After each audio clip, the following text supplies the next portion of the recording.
Welcome back. This is Tribe Company Culture Academy, and this is part two of Boost Creativity and Profits, the untold power of great company culture. Now, in the previous video, we looked a little bit at how strong company culture can impact your bottom line. Now, in this video, we're going to look at the benefits surrounding company culture and talent acquisition, talent retention, and how do you manage that talent. Now, as you saw in the previous video, company culture is becoming a huge motivator for talent, both to move in and to move out of a company.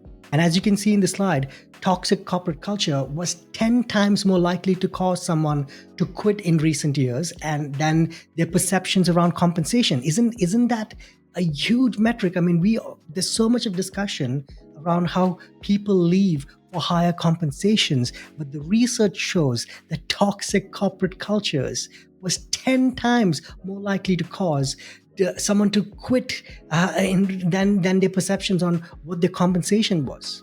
This is a huge point in the research that leaders should pay attention to. This is what affects your talent acquisition, your talent retention, and managing the talent that is or are the right fit for your company.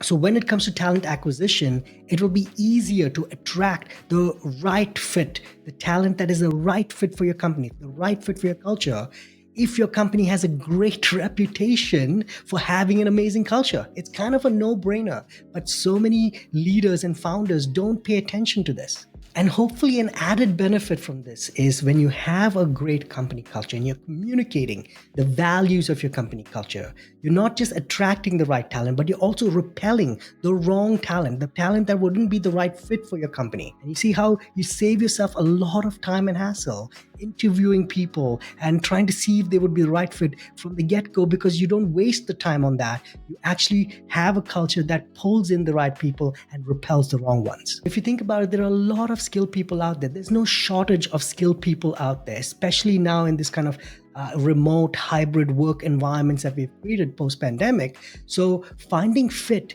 beyond just the ability to do the job is a real factor to account for when considering candidates. And here's the big insight. Within talent acquisition, an important factor for hiring a workforce capable of creativity and innovation is shared values. People need shared values to want to work together for the outcomes of the business.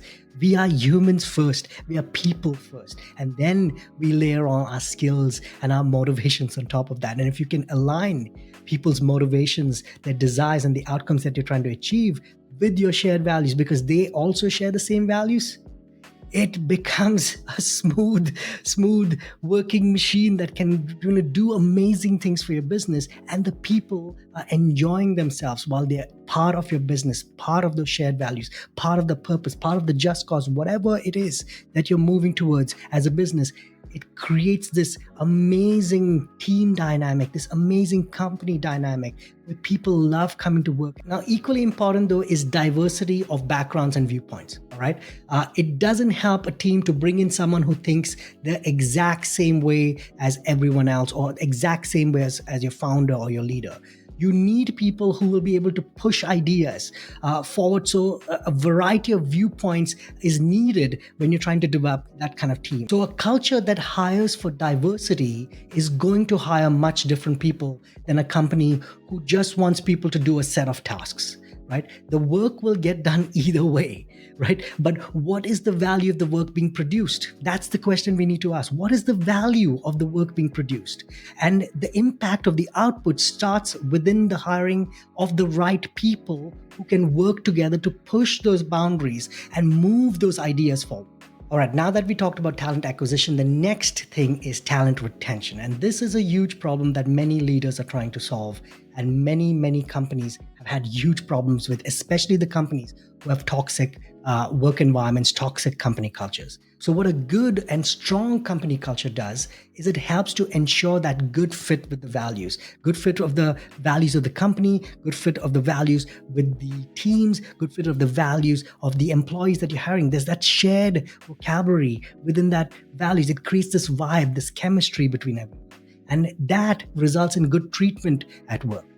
Feelings of achievement, opportunities to grow, learn, and progress. And all of these things keep those people there. They want to keep coming back to this place because you are helping them to grow. You're helping them to develop, helping them to learn, helping them to progress. And who doesn't want that? Every human being wants to grow, learn, and progress, but wants to do that in a great environment where they feel like they matter and they feel like they can make an impact. And when it comes to talent retention, there will be some reasons people leave, all right? Like their partner got a job in a new city, or they need to take care of a health issue that's come up, or they decide to become a full-time parent, or other things that come up. People rarely quit their job. They quit bad leaders and bad environments. But having a strong company culture means you and your company are not the ones creating the reasons for people to want to leave. Now let's look at it from a training perspective. Imagine how much someone learns about your business, your clients, your customers, your processes, your strategies, the way you solve problems, the cohesiveness of the different teams, the synergy, the dynamics between the teams, all of that. And when they leave, they take with them all the knowledge, all the insights they've developed during their time at your company, the experience that couldn't be created otherwise. That is a huge loss of time, resources, and money. So if you think about it, they start from zero, and this new person now takes a whole lot of time, they take a whole lot of effort and a lot of money, the salary that's going towards them, before they're able to fully make an impact in your company. So just on the money side, let's have a look at this. According to an article from Gallup, very well-known company that researches the workspace and teams and cultures and things like that, replacing an employee can cost between 1/2 to 2 times the employee's annual salary. All right. And the example here is a 100-person organization that provides an average salary of, say, $50,000 could have a turnover and replacement costs of approximately $660,000 to $2.6 million per year. That is huge. So basically, the article is saying that, fixable problems cost US businesses $1 trillion.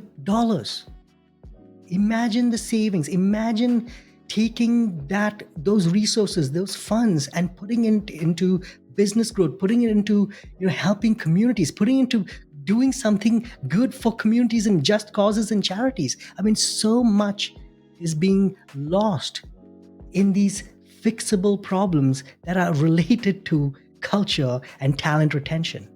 Now, the last point on talent and company culture, when it does come to dealing with a poor fit, okay, that happens. That's going to happen. It's not something that you can avoid. You hire someone who feels like they're the right fit, but then over time or within the first 3 months, within a year, something has happened in their life, or they've never been the right fit and they start showing that they are not the right fit. Having a solid culture helps leaders and managers to identify the problem long before it gets toxic.